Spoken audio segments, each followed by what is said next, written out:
प्रक्रिया है। श्वसन को हम क्या पढ़ते हैं कि श्वसन एक क्या माना जाता है, जटिल प्रक्रिया। देखो, श्वसन प्रक्रिया में जटिल जो भोज्य पदार्थ हैं में होती है, जो जैसे मान जो जटिल भोज्य पदार्थ है उनमें होती है ना। इसके फलस्वरूप क्या होता है, कार्बन डाइऑक्साइड गैस मुक्त होती है और ऑक्सीजन ग्रहण किया जाता है। ठीक है ना, जब भी श्वसन की क्रिया होती है क्या करते हैं, हम कार्बन डाइऑक्साइड बाहर निकालते हैं और ऑक्सीजन को अंदर लेते हैं। हमारे मुंह से कौन सी गंध निकलती बेटा, कौन सी गैस निकलती बाहर, हम सांस में कौन सी गैस छोड़ते हैं, श्वसन में कौन सी गैस छोड़ते हैं, श्वसन कौन सी गैस छोड़ते हैं। Carbon carbon dioxide. बिल्कुल, जो श्वसन में जो हम छोड़ते हैं वो कार्बन डाइऑक्साइड छोड़ते हैं। श्वसन में जो हम ग्रहण करते हैं तो कौन सी गैस ग्रहण करते हैं, कौन सी गैस, ऑक्सीजन। ऑक्सीजन। गुड, ठीक है ना। ये तो है मानव के लिए। अब पेड़ पौधे, पेड़ पौधे श्वसन में कौन सी गैस छोड़ते हैं, श्वसन में कौन सी गैस छोड़ते होंगे बेटा, बताओ। ऑक्सीजन। और कौन सी गैस ग्रहण करते हैं, और बच्चे बताओ बेटा, ग्रहण कौन सी गैस करते होंगे।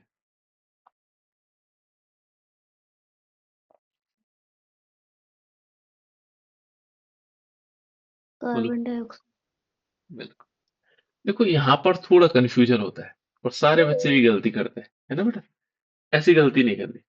जब भी श्वसन क्रिया हो, चाहे पेड़ पौधे हो, चाहे क्या हो रहा हो, मानव हो, है ना, जीव जंतु, ठीक है ना, हमेशा श्वसन में जो गैस छोड़ते हैं वो कार्बन डाइऑक्साइड ही होती, ऑक्सीजन नहीं होती बेटा, ध्यान रखना। ठीक है, और जो ग्रहण करते हैं वो ऑक्सीजन करते हैं, चाहे वो पेड़ पौधे हो चाहे मानव हो। जब श्वसन की क्रिया हो रही हो उस समय क्या होता है, ये कार्बन डाइऑक्साइड छोड़ते हैं और ऑक्सीजन लेते हैं। लेकिन कंफ्यूजन कहां से हुआ, कंफ्यूजन होता है प्रकाश संश्लेषण से, प्रकाश संश्लेषण। क्योंकि पेड़ पौधे क्या करते हैं, प्रकाश संश्लेषण की क्रिया में, प्रकाश संश्लेषण की क्रिया होती है, प्रकाश संश्लेषण की क्रिया में ऑक्सीजन ग्रहण करते हैं। बस यहां से कंफ्यूजन होता है बच्चों को। श्वसन हमेशा ध्यान रखना बेटे, क्वेश्चन पूछा जाता है, बहुत इंपॉर्टेंट क्वेश्चन है, ठीक है ना। और जनरली बच्चे गलती करते हैं कि वो क्या करते हैं, श्वसन में क्या कर देते हैं, वो सोचते हैं कि जब क्या होगा, यहाँ पर छोड़ते कौन सी गैस है, ऑक्सीजन। क्योंकि प्रकाश संश्लेषण में जो छोड़ते हैं पेड़ पौधे वो ऑक्सीजन छोड़ते हैं, और जो ग्रहण करते हैं वो ग्रहण क्या कर देते हैं इसमें, कार्बन डाइऑक्साइड। क्योंकि मानव में प्रकाश संश्लेषण नहीं होता है, मनुष्य और अन्य जीव जंतुओं में प्रकाश संश्लेषण की क्रिया नहीं होती। तो होता क्या है बेटा, जब ये श्वसन कर रहे होते पेड़ पौधे, इनसे जो कार्बन डाइऑक्साइड निकलता है, उससे जो कार्बन डाइऑक्साइड निकलता है, देखो दिन में क्या होता है, उनमें कार्बन डाइऑक्साइड निकली, क्यों, प्रकाश संश्लेषण क्रिया होगी। तो श्वसन क्रिया में जो प्रकाश क्या निकला, कार्बन डाइऑक्साइड निकला, वो प्रकाश संश्लेषण की क्रिया में ग्रहण हो गया, वहीं चले गया।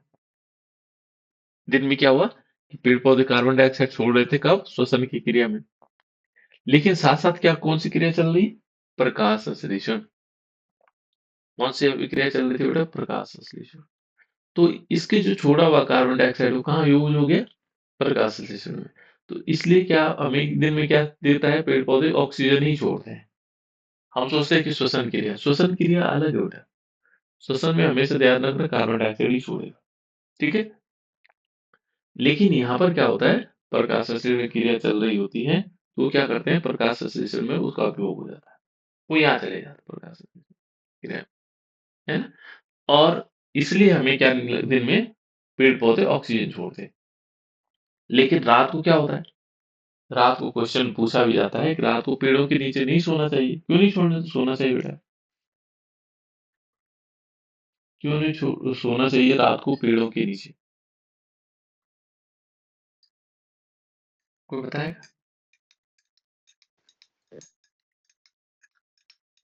क्योंकि रात को पेड़ पौधे क्या करते हैं? कार्बन डाइऑक्साइड गैस छोड़ते हैं। कैसे पता लगा? देखो, दिन में तो प्रकाश संश्लेषण में यूज हुआ था, लेकिन रात को क्या हुआ?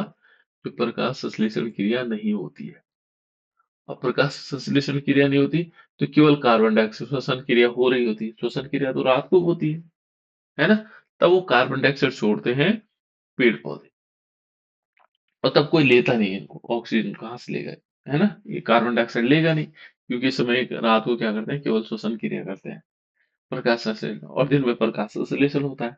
तो रात को ही क्या करते हैं? कार्बन डाइऑक्साइड छोड़ते हैं। इसलिए रात को पेड़ों के नीचे नहीं सोना चाहिए। ये क्वेश्चन आता है ना? रात को पेड़ों के नीचे नहीं सोना चाहिए। इस प्रकार से है ना? यहाँ पर हमारे पास ये होगा।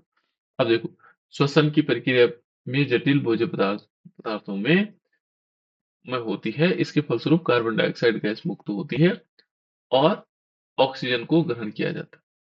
उस प्रक्रिया को हम क्या कहते हैं? श्वसन कहते हैं। उस प्रक्रिया को क्या कहेंगे? श्वसन कहेंगे। ठीक है? तो देखो यहाँ पर क्या होगा? जो ग्लूकोज कहाँ से आएगा बेटा? Carbon dioxide. ग्लूकोज उसका ऑक्सीकरण हुआ, और यहाँ पर कार्बन डाइऑक्साइड बना, और H2O बना, और साथ साथ में एटीपी के रूप में ऊर्जा निकली। ठीक है ना? ये श्वसन क्रिया कल हमने बताया था आपको। जो श्वसन क्रियाएं होती हैं, ये फेफड़ों में हवा भरी जाती है। इनको फुफ्फुस भी कहते हैं बेटा, है ना? क्या कहते हैं उनको? फुफ्फुस भी कहा जाता है। तो यहाँ पर क्या माना जाता है कि जो फेफड़े होते हैं, है ना, जिसमें वायु भरती है, और उसे अंतः श्वसन कहते हैं। इसको क्या कहा जाता है? अंतः श्वसन कहा जाता है। और इस प्रक्रिया में क्या होता है?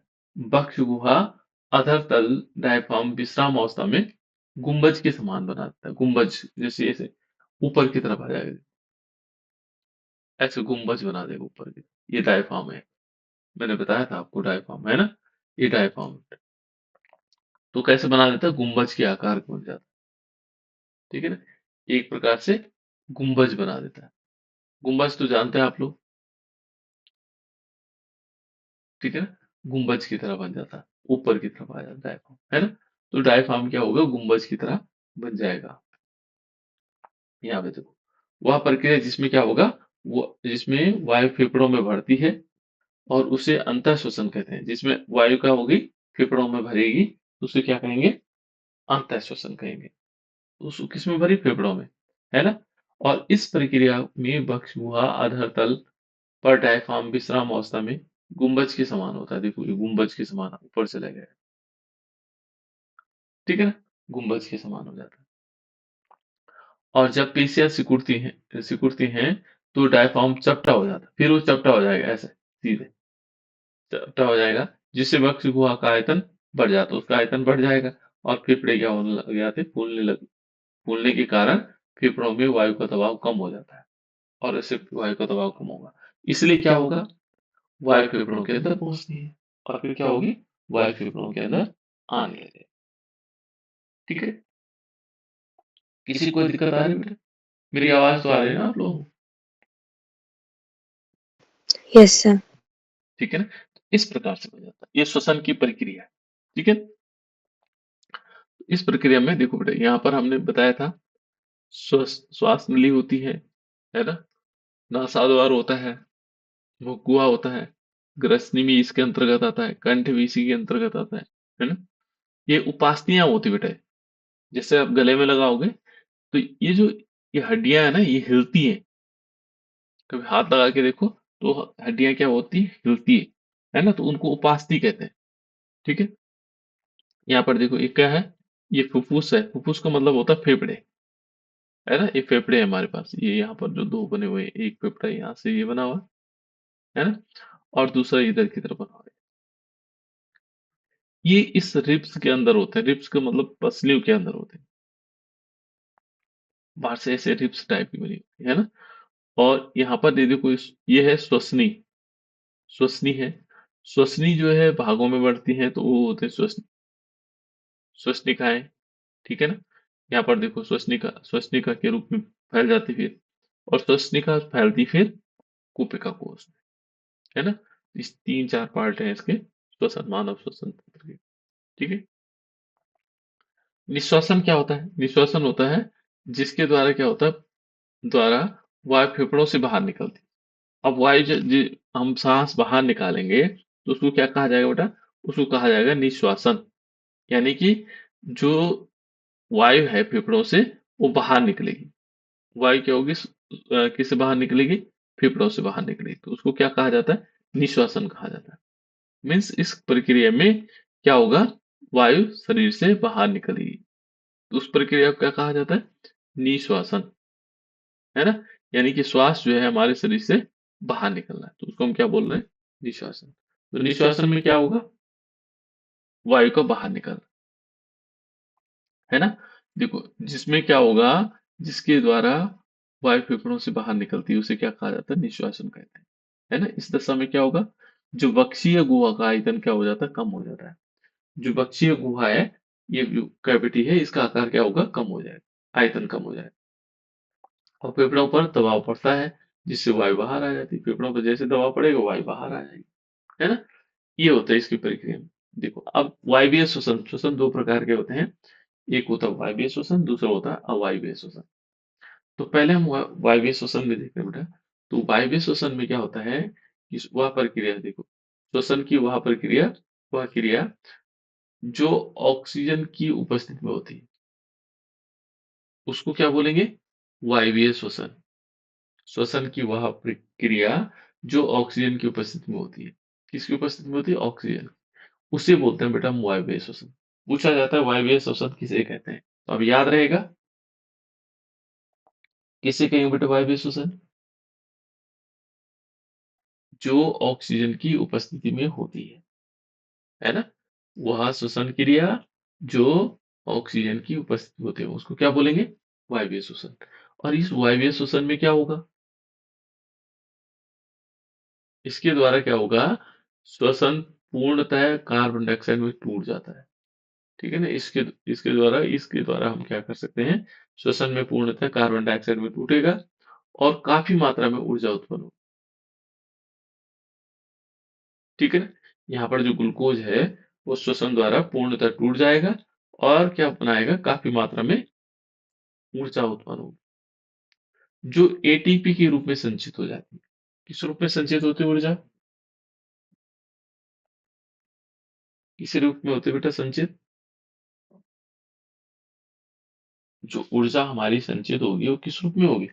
वो होगी एटीपी के रूप में, एडिनोसिन ट्राइफॉस्फेट के रूप। किस रूप में संचित हो जाएंगी? एटीपी के रूप में। जैसे माना क्या हुआ? ग्लूकोज है ना, ग्लूकोज का श्वसन की क्रिया हुई, है ना। इसमें ऑक्सीजन मिला, ऑक्सीजन ने क्या किया? इसको कार्बन डाइऑक्साइड बनाया, प्लस H2O निकला। लेकिन साथ साथ में क्या निकली? ऊष्मा निकली, और ऊष्मा किस रूप में निकली?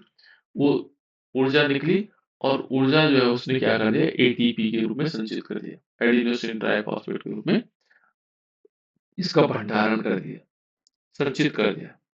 ठीक है ना। तो संचित हो जाती, और एटीपी का पूरा नाम क्या होता है? Adenosine triphosphate. इसको क्या कहते हैं बेटा? एडिनोसिन ट्राइफॉस्फेट बोलते हैं।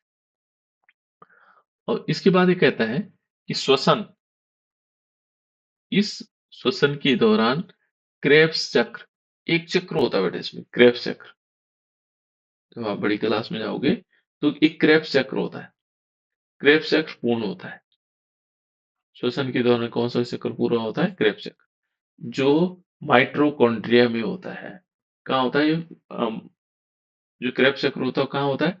माइटोकॉन्ड्रिया। आप लोगों ने पढ़ा होगा 9th में, माइटोकॉन्ड्रिया ऐसे होते हैं बेटा, अंगुली की समान संरचनाएं होती हैं उसकी, ऐसे करके माइटोकॉन्ड्रिया।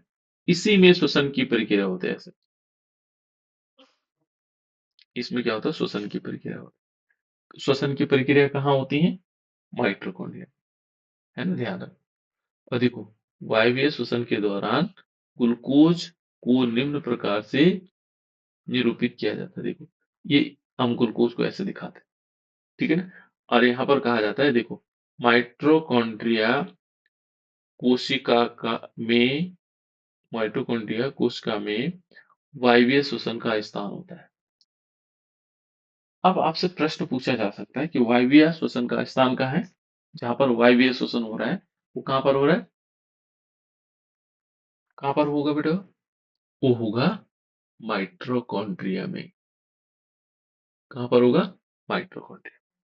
तो माइटोकॉन्ड्रिया में क्या होगा? ये हमारा क्या होगा? श्वसन का स्थान माना जाएगा। इसी के अंदर श्वसन की क्रिया होती है। किसमें होती है श्वसन की प्रक्रिया? वायवीय श्वसन की। बोलो बेटा।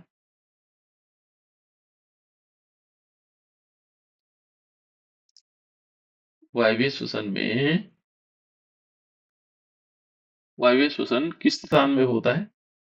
बताओ।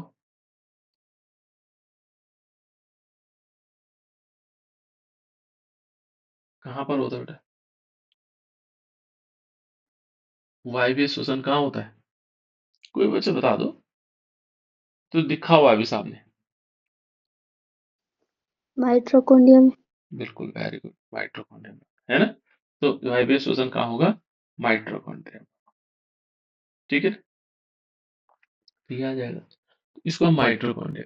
ठीक है, नेक्स्ट आगे देखते हैं बेटा। अवायवीय श्वसन, जब श्वसन की क्रिया वायु की अनुपस्थिति में होगी, वायु माने ऑक्सीजन की अनुपस्थिति में, तो उसको क्या बोलते हैं? अवायवीय श्वसन। यहाँ ध्यान से देखना, जो हमारे पास क्या है बेटा? अवायवीय श्वसन है। तो कहता है कि वह श्वसन की वह क्रिया जो ऑक्सीजन की अनुपस्थिति में होती है। ऑक्सीजन नहीं होगा, तो ऑक्सीजन नहीं होगा तो फिर क्या होगा?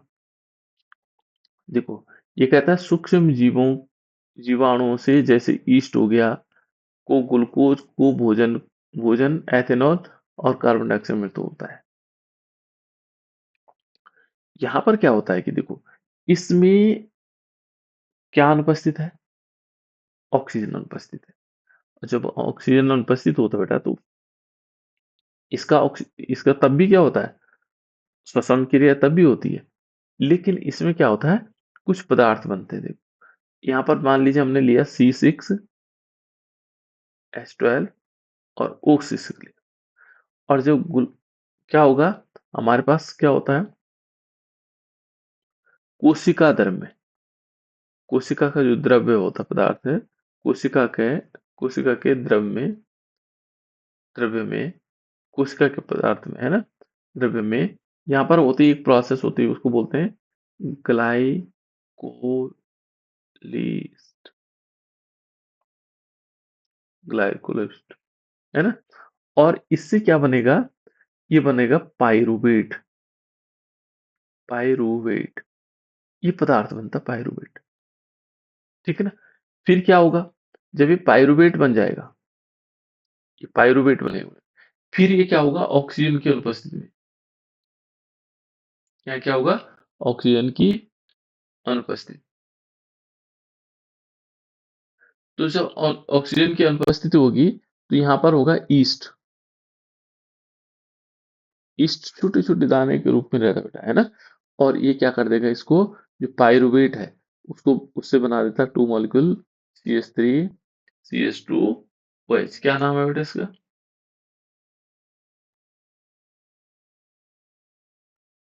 CH3CH2OH का नाम क्या है? एथेनॉल। बिल्कुल एथेनॉल, है ना? एथेनॉल बनेगा, कार्बन डाइऑक्साइड बनेगा, और 2 मॉलिक्यूल क्या बनेगा? ATP बनेगा, एडिनोसिन ट्राइफॉस्फेट। ये बनता है। ठीक है ना? ऑक्सीजन की अनुपस्थिति ऑक्सीजन की अनुपस्थिति में ये बन जाता है। इससे 3-4 चीजें बनती है इसमें, है ना? एक और बनता है बेटा इसमें, लैक्टिक एसिड भी बनता है। ठीक है ना? वो मैं देखूंगा क्या क्या चीजें और बन सकती है इसमें। ये हुआ हमारे पास एथेन, क्या होगा? पाइरूवेट का ऑक्सीजन के अनुपस्थिति में क्या हुआ? ऑक्सीकरण हुआ। ठीक है ना? और लैक्टिक एसिड बनता है तो हमारे पाँव में भी दर्द होता है इससे। ठीक है, जब लैक्टिक एसिड बनता है। चलो देखते हैं उसके बाद। ये कहता है मानव श्वसन तंत्र के प्रमुख भाग है। जो मानव श्वसन तंत्र है, उसके प्रमुख भाग कौन कौन से? पहला है नासा, जिसको हम नाक बोलते हैं ना, नासा द्वार, जिसको जो नाक से सांस लेते हैं। तो मानव श्वसन तंत्र नासा से प्रारंभ होता है। कहाँ से होता है? नासा से। नासा का मतलब यहाँ पर नाक से। नासा वो नहीं है, नासा अंतरिक्ष वाला नहीं है, यहाँ नासा है ना? नासा से होता है। और वो कहता है देखो, नाक में दो छिद्र होते हैं, जिस जिसे क्या कहते हैं? नासा द्वार कहते हैं। ठीक है ना, ये नासा द्वार। उसके बाद आता है बेटा नासा मार्ग, है ना? नासा मार्ग, नासा छिद्रों के पीछे एक मार्ग होता है, जो होता है श्वसन हेतु वायु हमारे नाक से हमारे नासा गुहा या नासा मार्ग से जाती है। फिर वो कहाँ जाती है? नासा मार्ग से, यहाँ से अंदर चले गए। ठीक है। फिर क्या होता है? देखो, श्वास नली, उसके बाद आता है श्वास नली। श्वास नली ये हो गई, है ना? एक दो प्रकार की भोजन नली होती है, यहाँ श्वास नली होती है। तो ये कहता है देखो, नासा मार्ग से वायु कहाँ जाती है? वायु ग्रसनी से होकर के श्वास नली में जाती है। देखो, ग्रसनी यहाँ पर है, और कहाँ चलेगी? श्वास नली में चले जाते हैं। ठीक है ना? निचले सिरे, देखो निचले सिरे पर श्वास नली दो भागों में बढ़ जाती है। जैसे ही श्वास नली ऊपर से गई, है ना, वो निचले हिस्से में जाएंगे तो दो भागों में बढ़ जाती है। एक इधर की तरफ गई, एक गई। देखो कौन बटा बेटे दो भागों में? श्वास नली दो भागों में। और जब ये श्वास नली दो भागों में बढ़ जाए, तो उसको क्या कहा जाता है? देखो, जिनका संबंध संबंध दो फेफड़ों से हो जाता है, ये दोनों किससे जुड़ जाते हैं? फेफड़े से। ऐसे फेफड़े गुब्बारे जैसी संरचना है, ऐसे एक इधर जुड़ेगा, एक इधर जुड़ेगा, ऐसे दो फेफड़ों से जुड़ा है ना? और ये क्या कहलाती है? देखो, इसको कहते हैं बेटा श्वसनी। ये तो श्वास नली हो गई। कौन सी वाली? जो ऊपर से आई, ये हुई श्वास नली। श्वास नली याद भी रखना आपको। और जो ये दो भाग हुए यहाँ पर, एक भाग इधर गया, एक भाग इधर, ये कहलाती है श्वसनी। इनको क्या कहते हैं? श्वसनी। ये श्वसनी हो गई। देखो, दो श्वसनी फेफड़ों से संबंध रखती है। ये श्वास नली की छोटी होती है। श्वास नली से क्या होगी? छोटी होंगी। इनके इन इनके सिर पर वायुकोश होते हैं। इनके सिर पर क्या होंगे? वायुकोश होंगे। ठीक है ना? वायुकोश का मतलब फेफड़े होंगे। इन वायुकोशों को कोशिकाएं कहते हैं। देखो, इनके इनके आगे जब जाओगे, अब देखो कैसे फिर आगे टूटती है ना? देखो, ये क्या है? श्वसनी दो फेफड़ों से संबंध रखती है। ये श्वास नली से छोटी होती है, और इनके सिर पर क्या होते हैं? वायुकोश होते हैं। ठीक है? इन वायुकोशों को कोशिकाएं कहते हैं, और इनके वायुकोश जो होंगे वो कोशिकाएं कहते हैं। ये बहुत पतली होती हैं, और कोशिकाएं ही वायु का आदान प्रदान करती हैं। उसके बाद क्या होता है? देखो, इस श्वसनी आ गई। श्वसनी के बाद देखो, श्वसनिकाएं, फिर ये दो भाग ऐसे हो जाती है, ये आती हैं, फिर ब्रांच ऐसे बना लेते हैं। श्वसनी से ऐसे नलियां निकलती हैं, और इन जो ब्रांच बनी हुई है, इनको बोलते हैं श्वसनिका। श्वसनिका, क्या बोलेंगे? श्वसनिका। ये श्वसनिका होगी। फिर इनके ऊपर होती फिर ये छोटे छोटे कोशिकाएं टाइप की, है ना? ये देखो, श्वसनिकाएं हुई। श्वसनिकाओं के ऊपर क्या होते हैं? छोटी छोटी कोशिकाएं होती है। ये देखो, ये हो गई कोशिका। ठीक है, तो ये अलग अलग पार्ट है। तो यहाँ पर क्या आ जाएगा? ये क्या करते हैं? कोशिकाएं वायु का आदान प्रदान करती है। ये जो छोटी छोटी पतली पतली दिखाई दे रहे हैं ऐसे, छोटी छोटी कोशिकाएं टाइप की होती है, ये बहुत पतली होती है बेटा। और इन्हीं से जो वायु है, ये रक्त में जाती है, और रक्त से कार्बन डाइऑक्साइड इन्हीं के द्वारा फेफड़ों में आता है। ठीक है ना? अब देखो बेटा, ये क्या करती है? वायु का आदान प्रदान करती है। कौन? कोशिकाएं, है ना? अब देखो बेटा, फेफड़ों देखो, फेफड़े वक्ष गुहा में स्थित होते हैं। वक्ष गुहा, ये हमारे पास वक्ष है ना? इस गुहा में फेफड़े स्थित होते हैं। देखो, कहता है फेफड़े वक्ष गुहा में स्थित होते हैं। फेफड़े दो महीन झिल्लियों से ढकी हुई थी। और ये जो फेफड़े होते हैं, महीन झिल्लियां होती, बहुत पतली झिल्लियां होती हैं, उनसे ढके हुए रहते हैं फेफड़े हमारे। ठीक है ना। और जिसे हम क्या कहते हैं, फुफ्फुस आवरण भी कहते हैं। फुफ्फुस यहाँ पर फेफड़ों को कहा जाता है।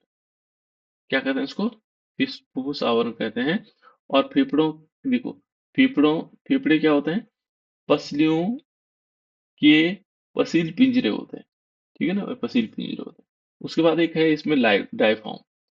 डायफ्राम किसे माना जाता है, ये कहता है डायफ्राम फेफड़ों के नीचे एक पेशी का विस्तार होता है। यहाँ पर क्या होती है, ये पेशियां होती है बेटा, एक पतला सा ऐसे, ये दिखाई दे रहा होगा आपको, लाल लाल रंग मैंने कर दिया इसको। ठीक है ना, ऐसा पूरी पेशियों से बना रहता है। और ये क्या करता है, देखो, डायफ्राम फेफड़े के नीचे पेशी का एक विस्तार होता है। यह सांस अंदर लेते व बाहर, सांस बाहर निकालने में सहायता करता है। ठीक है ना। और फेफड़े जो है उदर गुहा से अलग होता है। फेफड़े क्या होता है, उदर गुहा से अलग। जैसे नीचे आ जाएगा बेटा, देखो, जब ऊपर चले जाएगा तो धक्का देगा, प्रेशर ऊपर बढ़ेगा, ये वायु का दबाव कम हो जाएगा, सांस बाहर निकल जाएगी। ये नीचे खींचेगा, जैसे ऐसे चपटा हो जाएगा, तो ये क्या होगा, नीचे आएगा तो फेफड़े हमारे फूल जाते हैं। जैसे हमने एक बोतल से बनाया था इसको, ये सांस, डायफ्राम ऊपर धक्का दे रहे हैं और डायफ्राम नीचे की तरफ आ रहा है ना।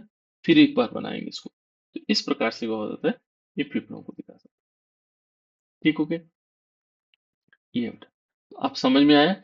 यहाँ से पहले नासा द्वार हुआ, नाक सांस हम लेते हैं, मान लीजिए नासा द्वार है, और यहाँ से सांस अंदर जाती है, कहाँ पर आती है, यहाँ पर रहता है, ग्रसने से होते हैं, यहाँ पर कंठ होता है, फिर ऐसे करके एक श्वास नली होती है जिसमें रिब्स लगे हुए हैं। यहाँ पर दो भागों, ये श्वास नली है, श्वास नली दो भागों में बढ़ जाती है बेटे, क्या बोलते हैं उसको, अब इन नलियों को क्या बोलते हैं, जल्दी बोलो, अभी तो बताया था। श्वास नली दो भागों में बढ़ जाती है, कौन सी नलियां कहलाती हैं, ये देखो, ये कहलाती हैं श्वास नली। उसके बाद होती है श्वसनी, क्या बोलेंगे उनको, श्वसनी, है ना। ये क्या होंगी, दो श्वसनी बनाएंगी। ठीक है ना, तो यहाँ पर हमारे पास स्व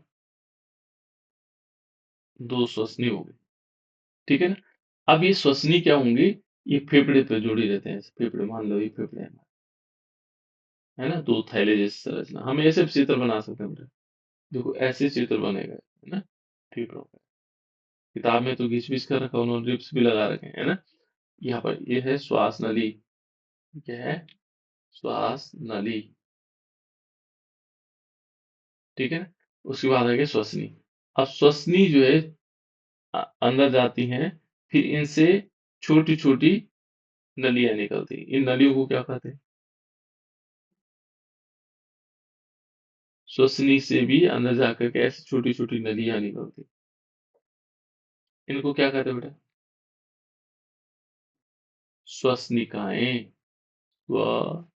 श्वसनिकाएं, ये श्वसनिकाएं, है ना, श्वसनिकाएं। इनके आगे ऐसे छोटे छोटे कूपिकाएं टाइप, कूप कूप बने रहते, छोटे छोटे बिंदु जैसे, डॉटेड जैसे संरचना, इनको बोलते हैं कूपिका। ये बहुत पतली झिल्ली के बने होते हैं, है ना। यहाँ होता है डायफ्राम ऐसे। ठीक है ना? यदि डायफ्राम अंदर की तरफ धक्का देगा तो ये क्या हो जाता है, सिकुड़ जाते हैं। और जैसे ये नीचे की तरफ आएगा, ये फिर फूल जाएंगे, है ना। ऐसे ही हमारे फेफड़े काम करते हैं। ठीक है ना, ऐसे ही क्या करते हैं बेटा, हमारे फेफड़े काम करते हैं। ये है हमारे पास श्वसन तंत्र, है ना। इसको ऐसे बना सकते हैं, यहाँ पर हम लिख सकते हैं नासा द्वार, आप लिख सकते हैं नासा द्वार हो गया, नासा द्वार हो गया, नासा मार्ग, है ना। यहाँ पर कंठ हो जाएगा। तो दो तीन शब्दों को हम लिख करके इस प्रकार से बना सकते हैं उसका चित्र, है ना। तो ऐसा बन सकता है, उसमें थोड़ा सा अलग बना हुआ है। आप लोगों ने चित्र बना दिए होंगे शायद, मुझे लगता है ना। उसके बाद नेक्स्ट पार्ट आता है बेटा, ये आता है परिवहन। ठीक है ना। परिवहन यहाँ पर रुधिर के बारे में है, जो नए नया पार्ट है इसका। तो श्वसन हमारे यहाँ इसमें कंप्लीट होता है ना। श्वसन को हम पूरा मान लेते हैं कि पूरा हो गया। ठीक है, उसके बाद आता है बेटा इसमें रुधिर, रक्त के बारे में, है ना। रक्त क्या होता है? रक्त हमारे शरीर में दिखा होगा। रुधिर जो है के 3 पार्ट होते हैं हमारे शरीर में, है ना। ये अलग अलग पार्ट्स में पाए जाते हैं रुधिर। ठीक है, तो रुधिर को देखेंगे तो किस प्रकार से होना चाहिए। ठीक है, चलो पहले रुधिर के बारे में देखते हैं। रुधिर आप लोगों ने देखा हुआ है बेटा, रुधिर क्या होता है जैसे हम देखेंगे। तो रुधिर एक प्रकार का क्या है, तरल संयोजी ऊतक है। बहुत बार पूछा जाता है किस प्रकार का ऊतक है। ये ऊतक है बेटा, तरल संयोजी ऊतक। रुधिर किस प्रकार का ऊतक है? तो हम क्या कहेंगे उसको, कौन सा किस प्रकार का ऊतक है बेटा, बताओ। ये क्वेश्चन बहुत बार पूछा जाता है, रुधिर किस प्रकार का ऊतक है।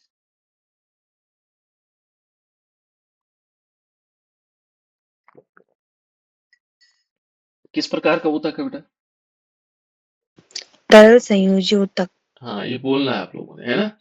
देखो, रुधिर एक प्रकार का तरल संयोजी ऊतक है, बहुत इंपॉर्टेंट। कैसा ऊतक है? तरल संयोजी ऊतक। ठीक है, जिसमें क्या होता है, श्वसन रंजक, श्वसन रंजक होता है बेटा हीमोग्लोबिन, उपस्थित होता है। इसी में रहता है हीमोग्लोबिन उपस्थित। जो तरल संयोजी ऊतक रक्त है, रुधिर है, रुधिर भी कहते हैं इसको, रक्त भी कहते हैं, है ना। ठीक है, रक्त या खून भी कहते हैं, है ना। लेकिन अब साइंस की बात है, खून नहीं कहते हैं। यहाँ पर एक शब्द आता है, या तो रक्त कहेंगे या रुधिर कहेंगे। ठीक है ना, और घरेलू भाषा में हम उसे खून कह सकते हैं ना। तो देखो, ये रक्त हो गया, कैसा है, तरल संयोजी होता है। और इसमें क्या होता है, श्वसन रंजक हीमोग्लोबिन होता है। क्या होता है, बहुत इंपॉर्टेंट, हीमोग्लोबिन। हम चेक करते हैं हमारे शरीर में हीमोग्लोबिन कितना है ना। तो हीमोग्लोबिन कहाँ उपस्थित रहता है, इस रक्त में रहता है। ठीक है ना, जिसके कारण क्या होता है बेटा, इस हीमोग्लोबिन के कारण, जिसके कारण रुधिर का रंग लाल होता है। अब आपसे क्वेश्चन पूछा जाए, रुधिर का रंग किसके कारण लाल है, तो हीमोग्लोबिन। हम हमारे शरीर में क्या होता है, हीमोग्लोबिन पाया जाता है उस रक्त में, है ना, रुधिर में। तो उसके कारण हमारा रक्त कैसे हो जाता है, या रुधिर कैसे हो जाता है, लाल रंग हो जाता है। ठीक है, देखो बेटे, यह तरल क्षारीय माध्यम होता है। ये कैसा माध्यम है, ये तरल क्षारीय है, क्षारीय है ये माध्यम। हमारे शरीर में अम्लीय माध्यम, क्षारीय माध्यम अलग अलग जगहों पर होते हैं। तो ये कैसा माध्यम है, क्षारीय माध्यम। यह मुख्यतः दो प्रकार के होते हैं। ठीक है ना, और कैसे होते हैं, देखो बेटे, तीन रुधिर कणिकाएं तीन प्रकार की होंगी। ठीक है, रुधिर कणिकाएं कितने प्रकार की होंगी, तीन प्रकार की होंगी। नंबर एक प्लाज्मा, आरबीसी, लाल रक्त कणिकाएं, और प्लेटलेट्स, रुधिर प्लेटलेट्स, है ना। तो इसमें तीन प्रकार की मानी जाती है ना। वैसे श्वेत रक्त कणिकाएं भी इसमें पाई जाती है ना। रुधिर में श्वेत रक्त कणिकाएं, लेकिन उनका कम दिन होते, 2-3 दिन में ही खत्म हो जाती हैं। और ये इनका समय भी पूछा जाता है बेटा। पहले होता है रुधिर में प्लाज्मा। देखो, रुधिर का तरल भाग प्लाज्मा होता है। इसे हम देखेंगे, ये रुधिर हमारा जो है उसमें उसकी तरल भाग कौन सा है, प्लाज्मा होता है ना। और एक ऐसा होता है, एक रंगहीन द्रव है। कैसा है, रंगहीन है, इसका कोई रंग नहीं होता। प्लाज्मा का कोई रंग नहीं होता। ठीक है ना, प्लाज्मा का लगभग 90% भाग क्या होता है, जल का बना होता है। 90% भाग किससे बना होता है, जल से, पानी से बना होता है ना।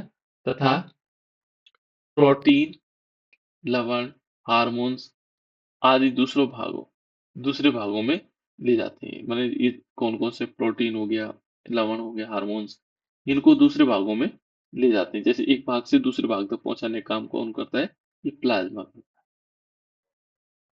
उसके बाद दूसरा होता है बेटा इस रक्त में, वो होता है आरबीसी। बहुत बार पूछा जाता है, आर बी सी। एक होता है डब्ल्यू बी सी। देखो बेटा, रेड ब्लड कॉर्पल्स, लाल रक्त कणिकाएं। ये होता है व्हाइट ब्लड कॉर्पल्स, यानी कि श्वेत रक्त कणिकाएं। दो प्रकार की कणिकाएं होती है ना। तो देखो बेटा, ये कहता है कि इन कोशिकाओं के अंदर लाल रंग का हीमोग्लोबिन रंजक पाया होता है। ये है आरबीसी में होता है लाल रंग का रंजक। रंजक का मतलब होता है रंग, लाल रंग का रंग होता है हीमोग्लोबिन का, है ना, जो ऑक्सीजन को फेफड़ों से शरीर के अन्य भागों तक पहुंचाता है। ये क्या काम करता है हीमोग्लोबिन? जो हमारे पास हीमोग्लोबिन है, वो क्या काम करता है? ये क्या करता है? ऑक्सीजन को पकड़ता है। कहाँ से? फेफड़ों से। और शरीर के विभिन्न भागों, यहाँ से ऑक्सीजन से लिया और शरीर के विभिन्न भागों, अलग अलग भागों तक पहुंचाता है। और हमारे शरीर का ताप नियंत्रित करता है, हमारे शरीर का ताप को भी नियंत्रित करता है, बट नहीं देता है। ठीक है। इसका जो जीवन काल होता है बेटा, वो 120 दिन में, 120 दिन में हमारी आरबीसी खत्म हो जाती है। आरबीसी 120 दिन तक रहती है, उसके बाद खत्म हो जाती है और नई आरबीसी बनती है, नई जो है हमारी रक्त कणिकाएं। उसके बाद तीसरा बेटा, रुधिर प्लेटलेट्स। रुधिर में क्या होता है? प्लेटलेट्स होते हैं, है ना। यह क्या होता है? कटने या चोट लगने पर रक्त का स्कंदन, थक्का बनाने में सहायक होती है।